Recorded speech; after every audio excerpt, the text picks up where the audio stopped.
Até 2 meses atrás, eu tinha pavor de vir para a escola de óculos, porque me remetia à época que eu sofria bullying. Eu me encontrei dentro do clássico sempre pode ser melhor. Ou, se mudei uma vez, posso mudar de novo. Sempre posso ser mais inteligente, mais legal, mais bonita, como dizem os padrões de beleza e a pressão estética. Esse tipo de pensamento não te deixa dormir. Mas, um dia, eu vim para a escola de óculos. E algo muito esquisito aconteceu. O mundo não acabou. Parece até bobo como algo tão simples virou um medo tão grande. Vocês já caíram nessa espiral?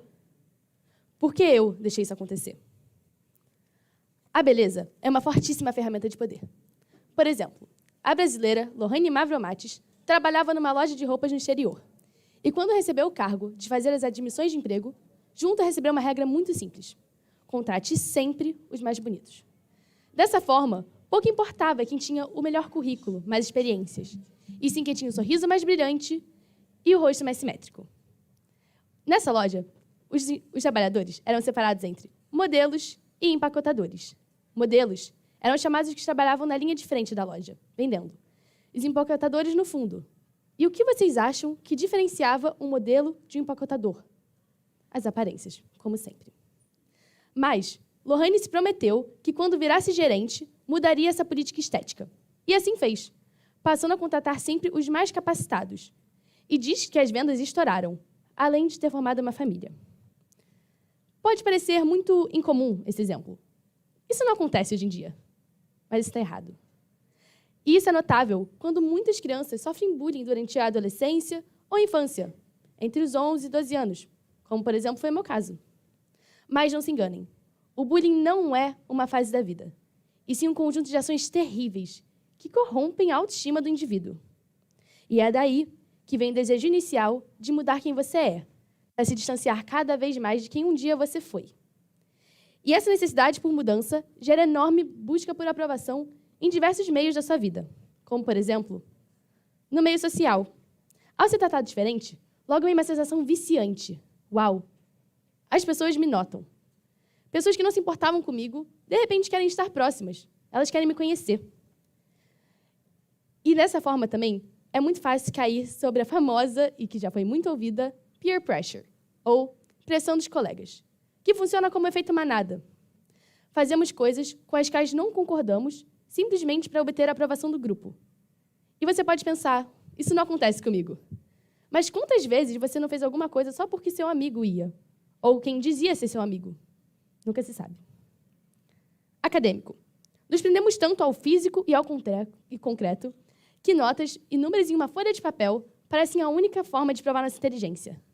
Agora, pelo menos eu sei que não é bem assim. Mas isso ficou preso na minha cabeça. E dessa forma, o perfeccionismo cresce de maneira exponencial. Queremos ter notas boas. Queremos que nossos professores nos notem. Afinal, é sempre isso que somos reduzidos. Aparências. Familiar. A minha própria mãe não sabia o que se passava dentro da minha própria sala de aula. Isso por anos, até eu ter que montar essa apresentação, hoje. Mas aqui vem uma dica. Não vale a pena viver na sombra de seus problemas e inseguranças. Eu achava que ninguém me entendia. Famoso ninguém me entende. Todo mundo já ouviu. Acham que é drama adolescente, mas eu digo, o ninguém me entende é muito mais a partir do momento que ele te afasta daqueles que você ama. Então, de novo, não hesite em procurar ajuda. Pode parecer que ninguém te entende, mas garanto que tem pessoas que estão interessadas em entender e ajudar. Em meio a tanta mudança, informação e estresse, chegamos ao dia de hoje. Minha beleza foi tratada de forma tão superficial que isso gerou uma insegurança que a Isabela, de 4 anos atrás, antes disso tudo, não tinha. Uma insegurança a respeito da minha própria personalidade, já que ela nunca pareceu importar muito para todos que me tratavam diferente, porque eu era diferente. Agora, tenho medo, sim, medo, de ser rasa, e sinto que tenho que me provar. Provar minha inteligência, provar que sou mais do que um simples rosto e que a minha beleza não é superficial. Provar que sou, sim, uma pessoa interessante, uma vez que você se dá a capacidade de me conhecer além do que eu aparento. Bom, até chegar nessa conclusão, eu vivenciei tantos absurdos. Desde pessoas me chamando de esquisita e rindo de mim na minha frente, até se deitando em cadeiras do meu lado, só para não me sentar do lado delas. Eu vi isso. Como eu disse, o bullying não é uma invenção adolescente. E é por isso que eu vim hoje Alertar que essa discrepância por conta das aparências é muito mais comum do que pensamos.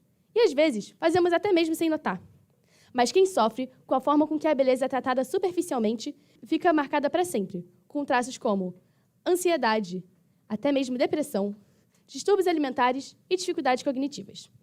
E para essas pessoas, eu tenho uma dica. A aprovação alheia nunca vai ser suficiente. Então não tente atingi-la. Agrade a si mesmo. Tente conquistar centímetro por centímetro de sua própria aceitação. Eu sei que não é fácil. Eu mesma ainda tenho um longo caminho pela frente. Mas estou disposta passo a passo melhorar isso, dia por dia. Nem isso signifique vir para a escola de óculos amanhã.